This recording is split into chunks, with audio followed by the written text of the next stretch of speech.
Welcome to Fresh Off the Set. I'm Carrie Hawker-Diaz. And I'm Brooke Mangum. Thanks so much for listening. We know that you guys have a choice. There's lots of choices out there, and we're so glad that you chose to listen to us. Yes, we appreciate you. Okay, today we are talking with someone very accomplished, wouldn't you say? Yes, and also like tiny little body, huge presence, right? Yes, tiny but mighty. David talked with UVU President Astrid. Should we just give it a listen? Yep, let's go to school. Welcome to Fresh Off the Set. This is David Osmond, and I'm so honored today to chat with a dear friend, someone who is a powerhouse in our community here in Utah and the world, Astrid Tuminez. She is incredible. She's the president of Utah Valley University and the first female president, and we're honored to have her on this program today. Thank you for listening. And Astrid, thank you for taking the time because I know you're so busy. Your schedule's crazy. It's my pleasure to be on your show. Thank you for having me. It's awesome. I know we've crossed paths a whole bunch in different formats, different venues and events, and everybody that comes across your path, as I've heard from so many people, to know Astrid is to love her. You've really made such an impact on our community and the world, and it's an honor to talk to you on today's program. And for those that are just kind of hearing your name maybe the first time, wanted to give a little bit of background about where you come from, a little bit of your life experience, and what brought you all the way to Utah, and now in the capacity as president of the university, Utah Valley University. You started out as a young child in the Philippines. Tell us a little bit about your background, because education is paramount in your life.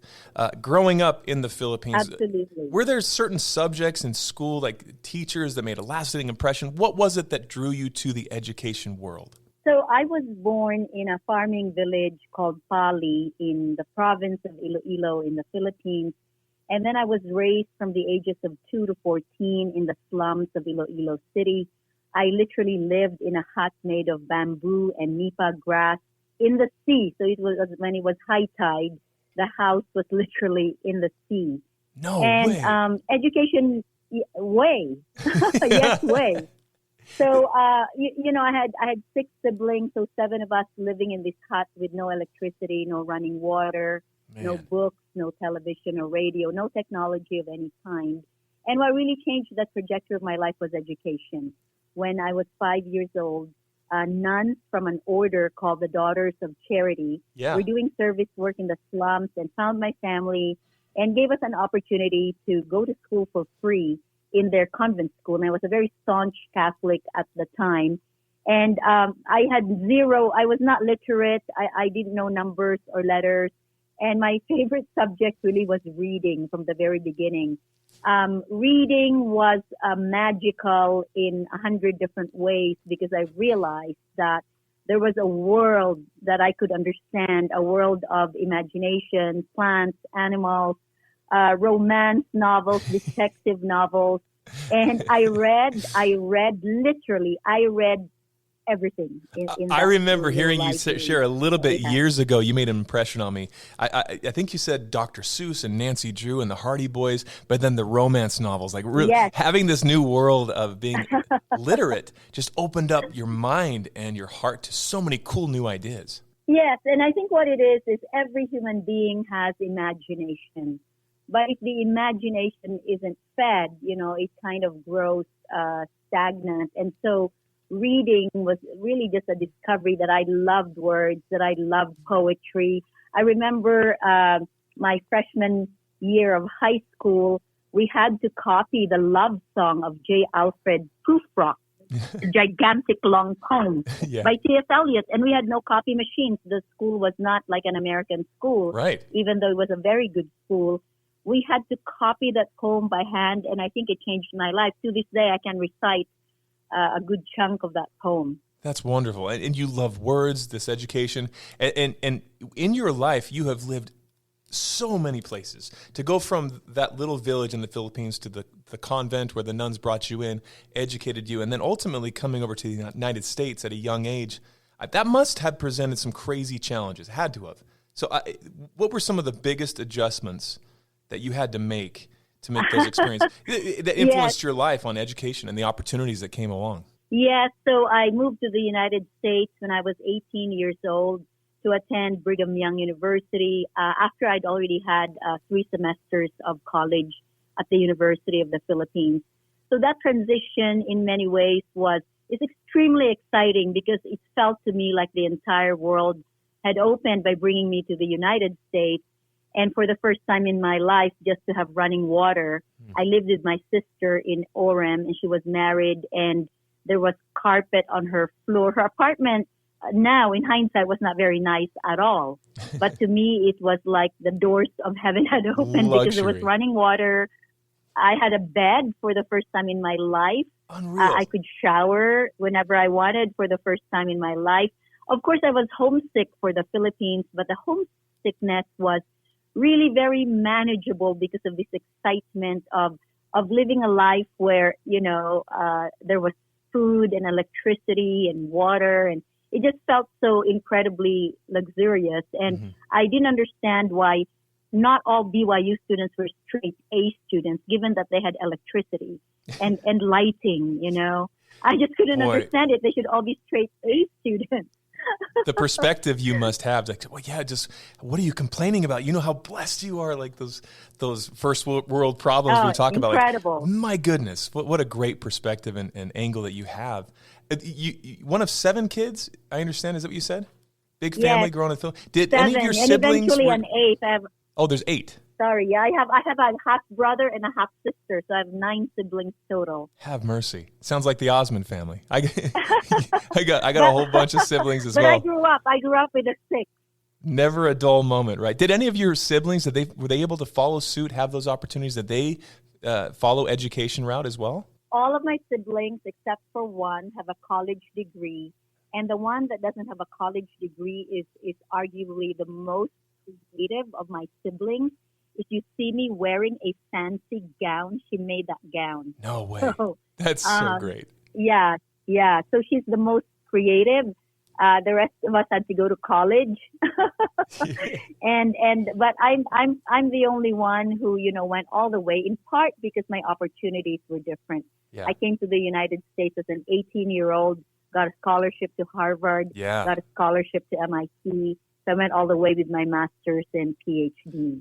Level of experience, opportunity, but your achievement, it took a lot of work and drive and just who you are. It says a lot about you. And when you went to Harvard and those experiences, that's kind of where life even changed for you personally. That's where you met your husband, I understand.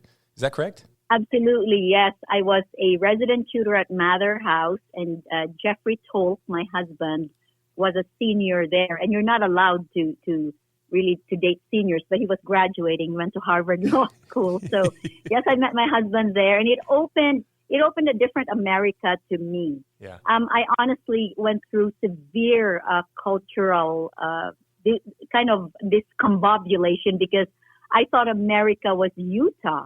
And then I go to the East Coast, Cambridge, Massachusetts, and I get out of bed and I go, am I still in America? Oh my gosh. To go from the hut in the Philippines to the States, world. Electricity, running water, and then to leave this hut of Utah and go and experience other cultures.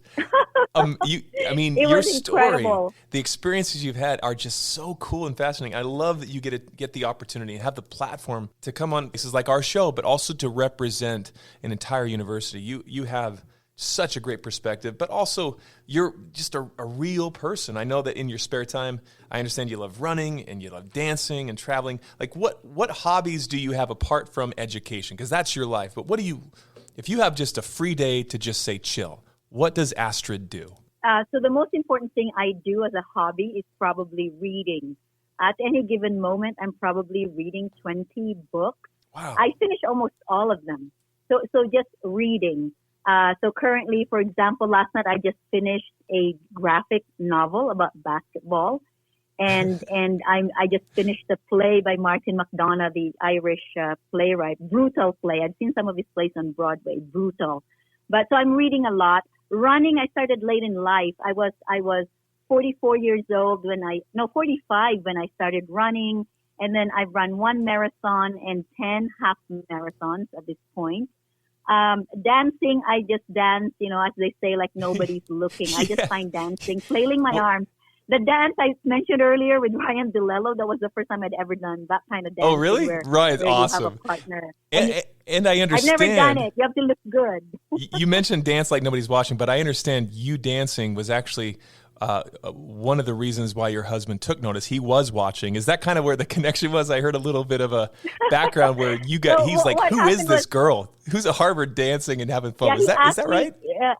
So Jeff asked me out on a date, and we stopped at a gas station to fill the car, Yeah. and Madonna was playing, I think, one of the Madonna songs, Yeah. and I just started dancing, and he was so blown away that someone who was a graduate student at Harvard would be so uninhibited that he would just be dancing at a gas station. Love it. So I think that kind of sealed the deal for him. You have a natural joie de vivre, like just awesome. You love life. You love to learn. You got novels you're reading constantly. Any of those are they any romance novels? Because that was always like a thing that you love to gravitate towards. Is that something you still read? No, those romance novels were so bad, but they're so bad because I'm a feminist. I believe in empowered women. But those novels were so bad. But when I was 12 and 13, they were everything to me. Because the heroine was always like some small woman, and the man was always some tall man. And so in your head, you have this, fantasizing. But yeah, I outgrew them. The Barbara Cartland novels, nobody even knows what they are anymore. It gives you... But it's just a way, again, it's all imagination. Gives you perspective, again, just both sides of the coin. You're able to step back and see what reality is. And you've taken your experience in academia, also in the corporate world, because you've been in leadership positions that way. How have all of these experiences in your life helped shape your approach to how you now run a university? You have such vast experience, of course, and knowledge and a continuous education, but now you're running this big organization, and it's a successful approach that you've been doing, just really shaking a lot of the standards of what we see, how to do this. It's really impressive, and so many people are taking notice. How has your history in academia and corporate world shaped that? Yeah, so I've worked 10 years in the corporate world. Just prior to coming to UVU, I was the regional director for corporate, external, and legal affairs for Microsoft, overseeing government affairs, all of the lawyers, and also all of the philanthropic work in 15 countries in Southeast and South Asia. And then I also have 4 years on Wall Street with AIG Global Investment, where I did venture capital for biotechnology. So when I look at my work at UVU as a university president, I actually think this is the best job for someone like me with a PhD, and I've published in peer-reviewed journals, and I've published a book, while I also have 10 years in the corporate world. What do I mean by that? The corporate world is very different in the levels of accountability expected. It's quite merciless in the corporate world. Yeah. If you're not producing, you're dead, you're out. The corporate world is also better with technology. So that's another thing I've brought to UVU. I think I brought a different level of accountability, performance development, feedback giving. I'm the only president in Utah with a vice president for digital transformation. And we hired that person just around the time COVID started. So think about it. We were prepared strategically. And then now with AI, I think we are ahead of other universities and colleges. So what I love about academia, the best part of it is, thoughtfulness, really appreciating knowledge, really appreciating teaching, really appreciating research.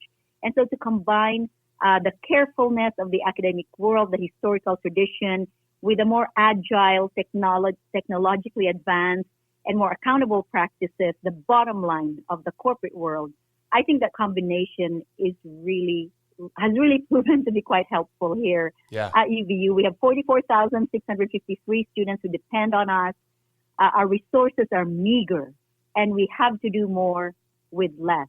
And so my background has prepared me to lead in this kind of setting. You are the right person for the job, and what a leader. You mentioned AI, and it is our ever-changing landscape right now in our world. With technology advancing that rapidly, what role do you see that playing in the future of education, especially at UVU, and adapting to these changes in our world? What do you think? Yes. So about 6 months ago, we created an AI task force. The task force has completed its work, and we are asking two central questions. One is, how can AI improve the student experience, and how can AI improve our operations? Where can we make things quicker, faster, more pleasant to experience, more delightful to experience? So this is the first question. Mm-hmm. The second question is, how do we tweak our own academic offerings? So the answer to the second question is we are launching more credentials now in applied AI. You don't have to create AI. You have to know how to use it, whatever industry you're working in. It doesn't matter if you're a teacher, social worker, surgeon, engineer. You have to know how to use AI. And the first question on improving the student experience, that's everything from enrolling, dropping your classes, paying your fees, finding out if you're falling behind. How do we get early warning? How do we have a TA, a teaching assistant, 24 hours a day? We've already piloted that in 5 courses. We call it TA in a box.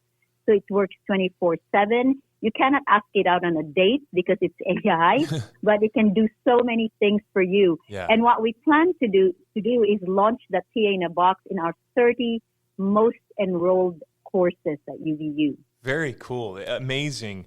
Our world is changing, and as you take those tools, you can actually augment that experience. And I can tell that you're taking the reins and running forward. So kudos to you in making that possible for these students. And also, David, I want to add that training for faculty is critical.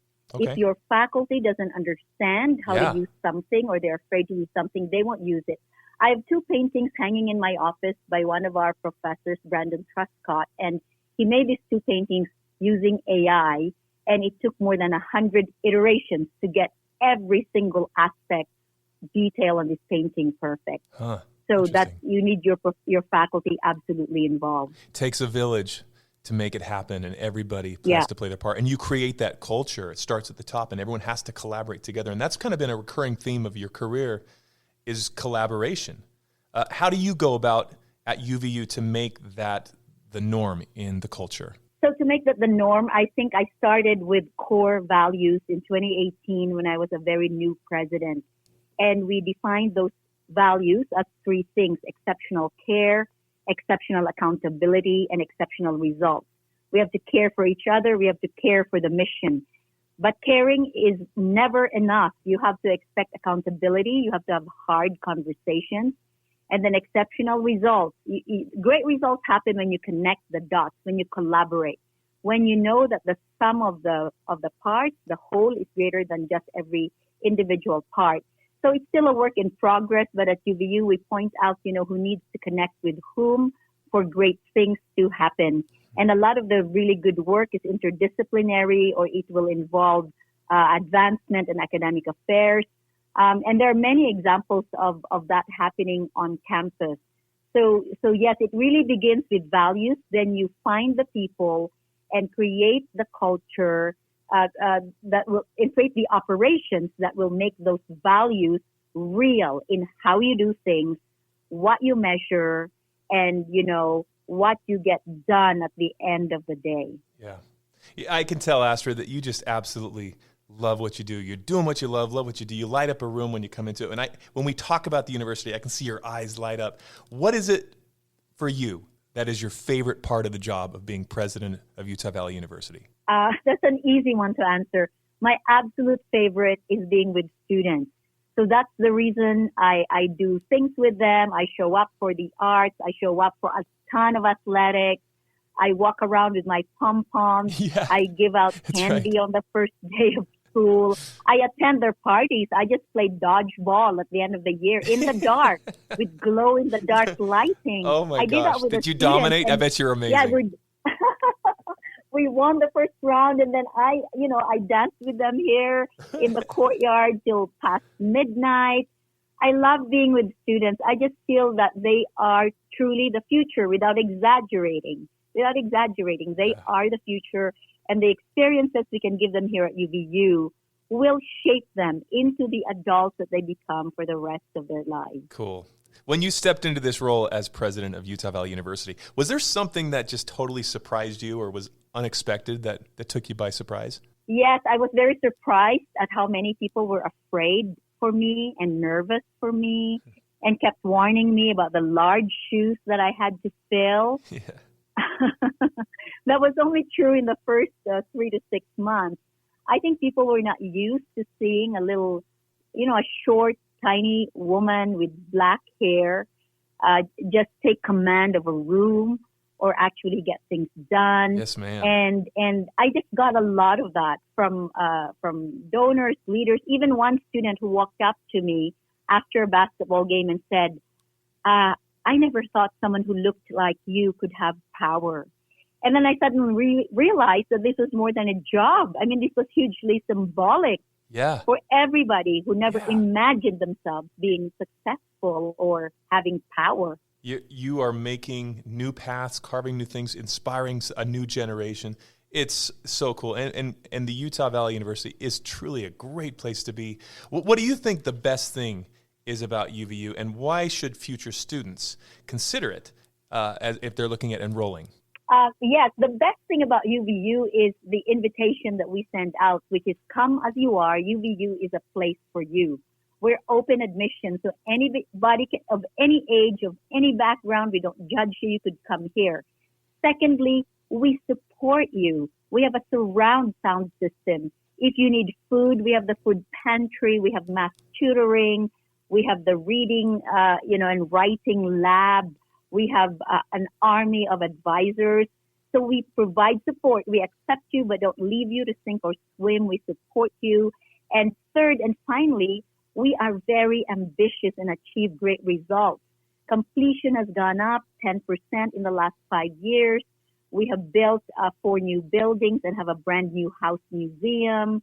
We beat BYU twice in basketball 2 years in a row. Yeah. We have fun. And we work hard. Yeah. And that is how life should be. We are not judging you. And we want you to be your own hero in the journey that is life and work and education. There's a great vibe at the school of the Wolverines, the grit that you have. Of course, you guys are stepping up. You're really representing the state in an incredible way. As you look back at your life, Astrid, you've done so many incredible things, and you're just getting started. I know you've got so much more to do, but if you could go back to that little girl in that village in the Philippines, give yourself some advice to your younger self, what would it be? What would you say? If I were to go back to even to my 20-year-old self as a BYU student, I would say, be fearless. Don't create too much room in life for fear, because fear is really not a great or sustainable emotion. And when I was younger, I was afraid of starving. I was afraid of being poor. I was afraid of not getting married. I was afraid of not being successful. I was afraid of not getting straight A's. There was a lot of fear.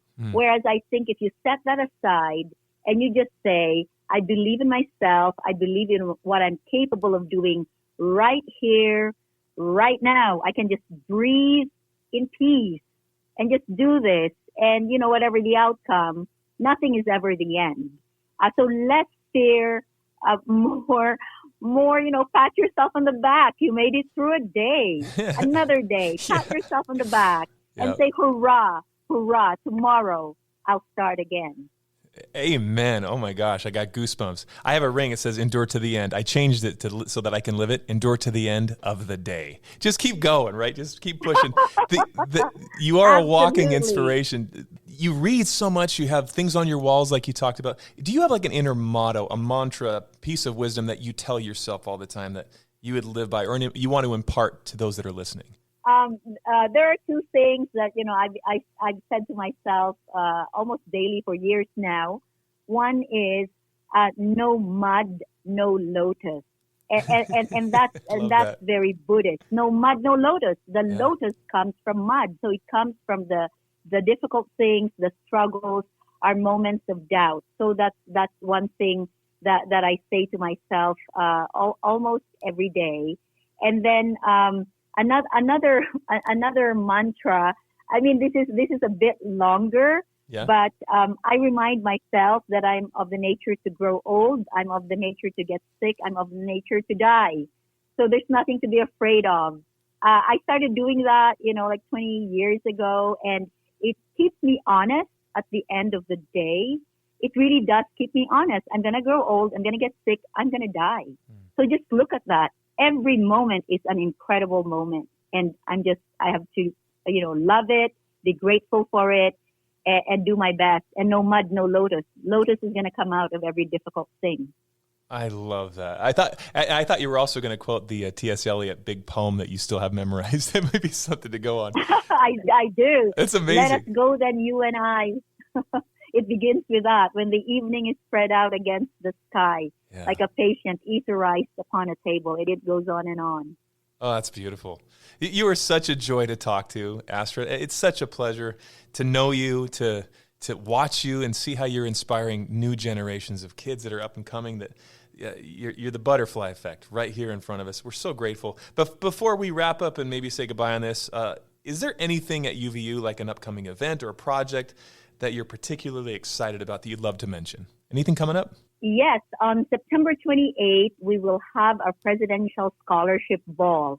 This is an annual event, and anybody shows up. We transform the UCCU Center into a grand ballroom, and it's gorgeous, and it's beautiful, and we have a 5-course meal catered by the culinary arts, and all evening long, we dance, we tell stories, and we raise money for scholarships. Every dollar raised goes to scholarships. So that's the next big event, September 28th.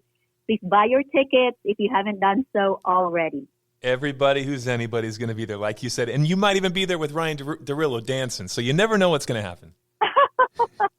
I don't know. We'll see. You're amazing. 44,000 plus students on the rise. Utah Valley University. You're making your mark. We're so excited. So honored to have you on this podcast. I really appreciate you, Astrid, and look forward to all the stuff coming up and everything you're doing. However we can support you, please let us know. Thank you, David, and all the best to all your listeners. Thank you for listening. Thank you. Thank you. We're big fans. We'll see you next time. Thanks so much. Thanks for your time, Astrid. Congrats, you made it to the end. If you want to continue to freshen up your day, you can watch us on Fresh Living every weekday on CBS Channel 2 in Utah at 1 o'clock. You can also watch us on our YouTube channel, KUTV Fresh Living, and follow us on social media. We will see you next week.